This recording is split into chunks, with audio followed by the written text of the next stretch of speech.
All right, we're good. No, just the opportunity to recruit Chibuzo and the things that he brings to this program, and with some, and then you have eligibility years that remaining of, this kid is about development. He's got a humility and a work ethic that's so impressive. He wants to be great at basketball.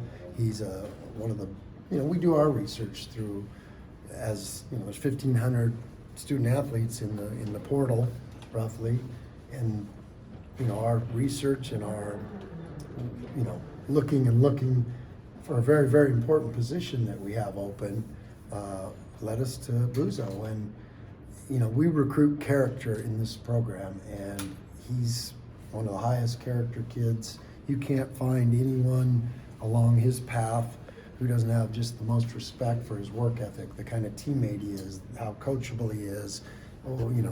He was a star in his role for 2 years at Texas Tech, and that role was a hard one for him because he's a heck of a player, and the minutes that he was playing, a kid like that wanted to play more and have an opportunity, but he never wavered on his role of doing it to the best of his abilities, and those things impress me, and it's what our program's about. It's what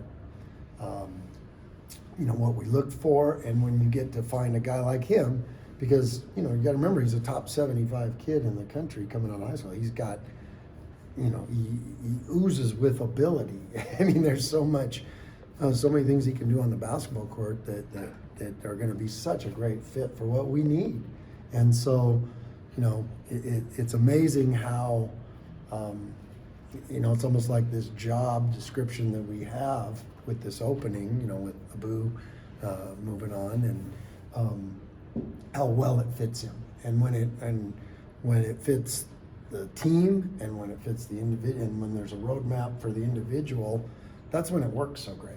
And that's what we have with Buzo is, there you talk to everyone that's ever known him or that's played with him or coached him, and they just rave about one of the hardest workers you'll ever meet, one of the best teammates. I keep going back to that because that's important.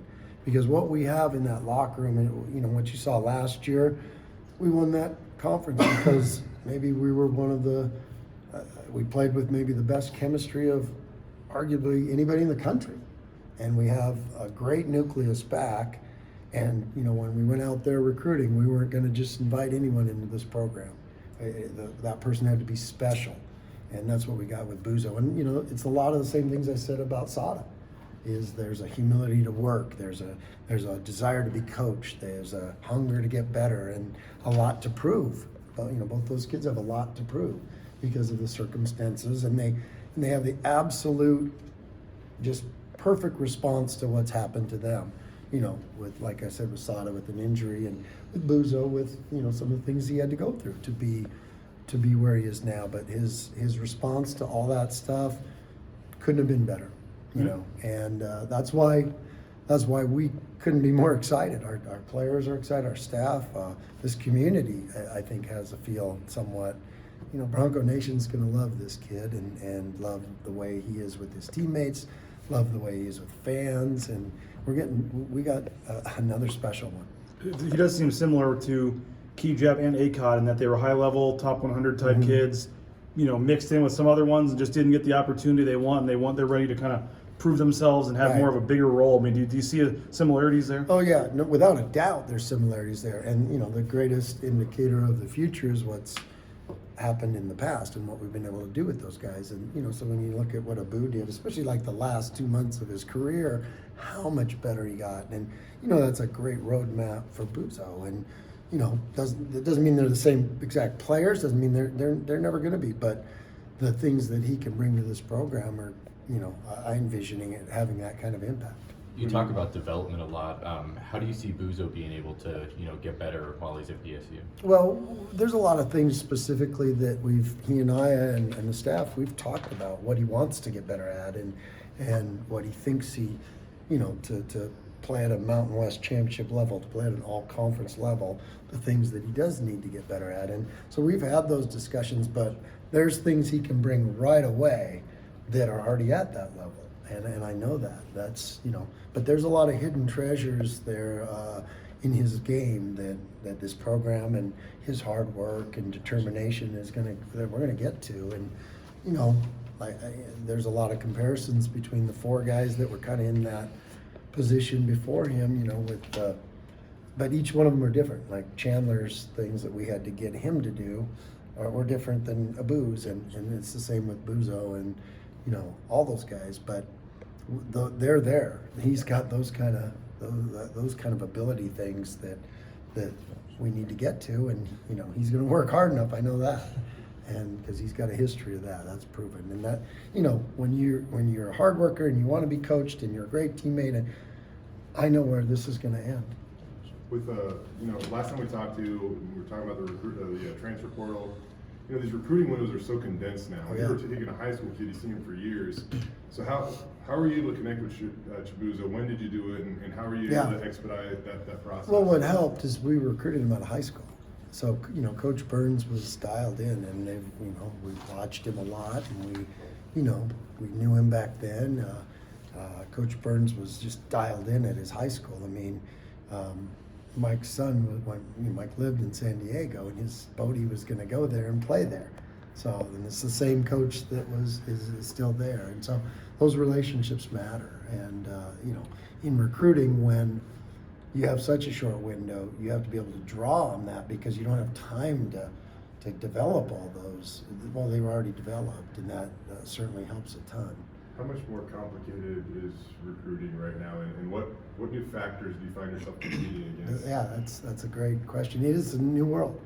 I mean, I think our approach has been unique in the fact, and it's kind of the Boise State way. If you look along the history of not just the basketball or what we've tried to do, is, you know, the over on the blue. This we've always been known for innovation. We've always been known to try to be cutting edge. We've always been known to be able to adjust quickly, and then, you know, we want to be the Joneses. We're gonna stay ahead of things. We're gonna be competitive, and people got to keep up with us. And if you want to be a champion, you got to act like it, and those actions you have to do things at the highest level that way, and that's what we're doing. And you know, this is a major change in college athletics, and I think, you know, you could talk about, well, coaches and programs, you know, as we go along this road of college athletics, the changes that we've seen before us were bumps in the road. This is a 10-foot cavern, big hole. Well, we're just jumping over it, and we're not looking back. We're going to figure it all out, and that's the beauty of what we've got going here right now. We've got an administration that's making this happen. You know, I always talk about that. Administrations win championships. Okay, you don't win championships without that. And that their ability we got a lot of creative people there. We got a lot of people that are figuring things out. And they're doing it as a group. They're doing it in an innovative way and an aggressive way. Like, we're not settling to be second or third. Oh, we can't do this, we can't do that. No, we're finding ways. And then we got a community that wants to get involved and back this and support it. And we're finding ways to do it the right way too, where it makes sense with our values, with the way we honor team, the way we're committed to team, the way we're committed to development of players and athletes. And I'm not just talking about the basketball program, but it doesn't happen if we can't do things on the, you know, adapt quickly. That's a big key. Evolve quickly, and that's what we've been doing. But like I said, we don't do that without the administration that's figuring it out. Like, hey, emergency meeting, we got to figure this stuff out. We can't wait for 3 months or 6 months, and it's too late. And that's what we have. We have that here, and that's powerful. And that's what's going to keep us on top in this athletic department. And like I said, I'm not just talking about basketball. It's going to be all our sports that way. But that's where it starts, and that's been huge for us. Is there any update on Mladen's future? We'll go through that later.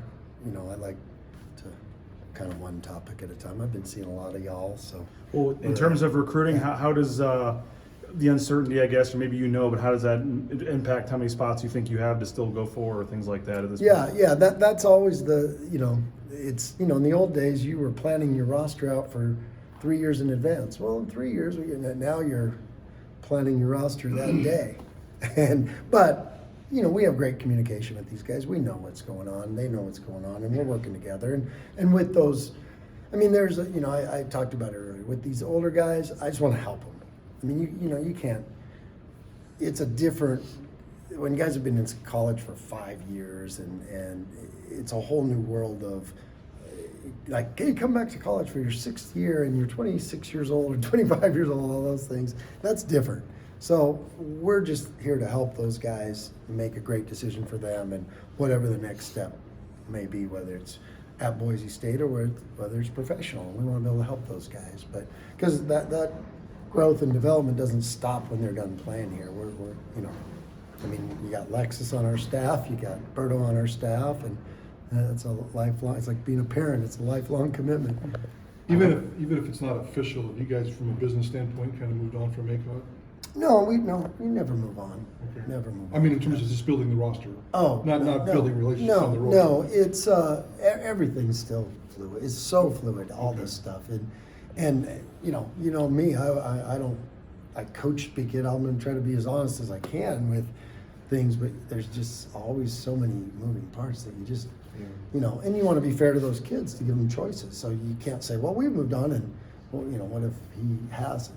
That kind of thing. So you just want to just be able to leave options open, see what's ahead of you that day, and help guys figure it out, make their best choices they can make that helps them. I don't think you described it. Just on the court, what makes Buzo so intriguing to you?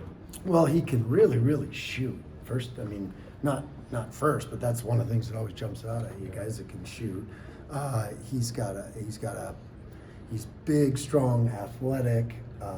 He moves so well.